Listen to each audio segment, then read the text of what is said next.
Hello বন্ধুরা, কেমন আছো তোমরা? আশা করি তোমরা অনেক অনেক ভালো আছো। আমি অনেক অনেক ভালো আছি। আর কেমন আছো অবশ্যই জানিও। তোমাদের কাছে চলে এসেছে একটা নতুন ব্লগ ভিডিও নিয়ে। সম্পূর্ণ ভিডিও না দেখলে তো কিছু বুঝতে পারবে না। সম্পূর্ণ ভিডিওটা দেখো, তো কেমন লাগলো জানিও। সকাল সকাল আমি কী করলাম দেখে নাও, ঠিক আছে? সকাল সকাল চলে এসেছি একটা রান্না নিয়ে। এই পাতাটা খেলে না, এখানে এই পাতাটাকে তোমাদের ওখানে কি বলে আমি জানি না, আর আমাদের এখানে যে নামটা বলে না, ওই নামটা শুনলে তোমরা সবাই হাসবে, ঠিক আছে? তো এই পাতাটা খেলে রক্ত পরিষ্কার হয়, তো খাওয়া খুবই ভালো। তো আমাদের এখানে বলে গন্ধ পাতা। তো গন্ধ পাতা তোমাদের ওখানে কি বলে জানি না। কাঁচকলা দিয়ে বা পেঁপে দিয়ে করতে হয় রান্নাটা। খেতেও ভালোই লাগে, খারাপ লাগে না, তেতো টেতো কষ্টও না। যে তরকারিটা হয়ে গেছে আমার। আর করলাম বাটা মাছের একটু পেঁয়াজ দিয়ে লঙ্কা দিয়ে চচ্চড়ি।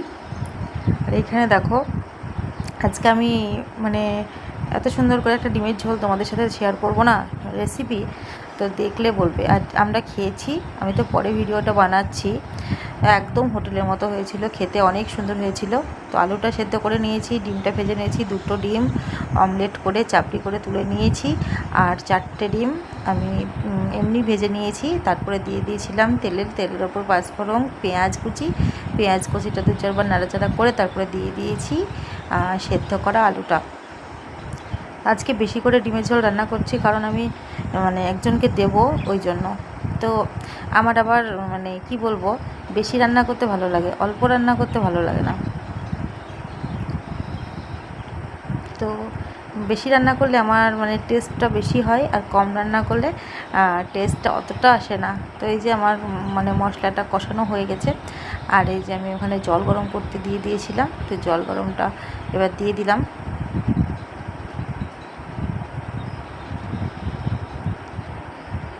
সত্যি অনেক দিন পর একটা মনের মতো ডিমের ঝোল খেলাম। তো রাত্রিবেলায় করি, অল্প রান্না হয় দুজনের। আর ডিমটা আমি সেদ্ধ খেয়ে নিই, ঝোল টোল ভাত টাত তো আমি খাই না। আজকে সেজন্য সকাল সকাল আমি ডিমের ঝোল রান্না করছি। তো খেতে আমার খুবই ভালো লেগেছে, এবং যারা খেয়েছে তারাও বলেছে যে অনেক দিন পর অনেক সুন্দর রান্না খেলাম, একদম হোটেলের মতো। তো আজকে আমি তো গুঁড়ো মশলাও দিইনি। তো যাই হোক, এখানে দিয়ে দিয়েছিলাম আমি মিট মশলা, আর সামান্য একটু চিনি, আর পরিমাণ মতো লবণ, হলুদ। আর এই যে ডিমের চাপড়ি করে অমলেট করে ঝোল করেছি, আর ভেজে রেখেছিলাম দিয়েছি, আর ডিমটাও দিয়ে দিয়েছি। তো আলুগুলো একটা আলু আমি একটু ঝোলের সাথে মিশিয়ে দেব। আর এই যে আমি গরম মশলাটা দিয়ে দিলাম। তো এই যে আমি কিছুটা ডিমের ঝোল তুলে রেখেছি, আর এখানে আমাদের জন্য রাখলাম। আর এখানে করব ছোলার ডালের বড়া খেতে তোমাদের কার কার ভালো লাগে বলো তো? আমি ওই কালিদি মিষ্টিদির হোটেলের বড়া দেখে আমি ছোলার ডালের বড়াটা আমি শিখেছি। তো কিন্তু আমি তো ডিপ ফ্রাই করছি না, আর এটাতে তেলটাও অতটা টানছে না। অল্প তেলেই অনেক কটা বড়া বানানো হয়ে গেছে, খেতেও ভালোই লাগে বেশ।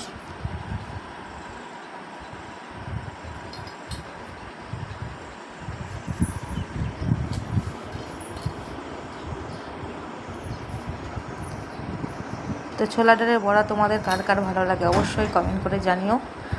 আমার তো খুবই ভালো লাগে, আমার আবার এটা শুধু মুখে খেতেও ভালো লাগে। তো এই যে কিছুটা হয়ে গেছে, আর তেল দেবো না, এই তেলেই এই কটা ভেজে নেব, হয়ে যাবে। আর আমাদের এখানে মহোৎসবের দিনকে একটু নাচানাচির ভিডিওটা তোমাদের সাথে শেয়ার করলাম, পরে আমি সম্পূর্ণ ভিডিওটা দেবো।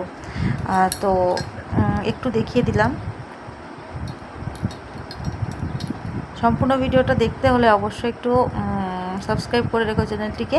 আর এই যে রাত্রিবেলায় অর্ডার হয়েছে আলু সয়াবিনের বাটি চচ্চড়ি খাবে আর কি।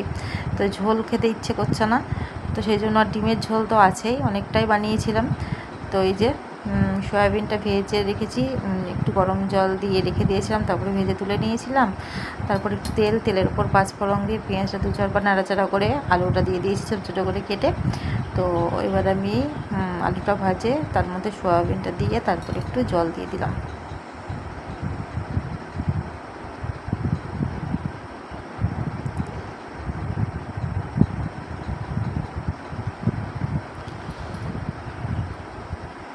অনেকটা টাইম লাগবে সেদ্ধ হতে, কারণ হচ্ছে আলুটা সেদ্ধ হতে অনেক সময় লাগে। এখনকার এক একটা আলু গলে যাবে, এক একটা আলু একদম লোহার মতো শক্ত হয়ে থাকবে। এই যে আমার ফাইনাল লুক। আর এখানে দিয়েছিলাম কাঁচা তেল, 2-4টে চিনির দানা আর জিরে গুঁড়ো দিয়েছিলাম। তারপরে এই যে আমার হয়ে গেছে। আর আমি এই যে খাবো একটু ব্ল্যাক কফি আর এই যে মটর আর ছোলা সেদ্ধ। চেনাচুর নেবো না। ভিডিওটা দেখতে কেমন লাগলো অবশ্যই জানিও। ভালো লাগলে লাইক, কমেন্ট, শেয়ার আর সাবস্ক্রাইব করো, ঠিক আছে? দেখা হবে কালকে একটা নতুন ভিডিওতে। ততক্ষণ আসি, অবশ্যই আমার চ্যানেলটি একটু পাশে থেকো। বাই।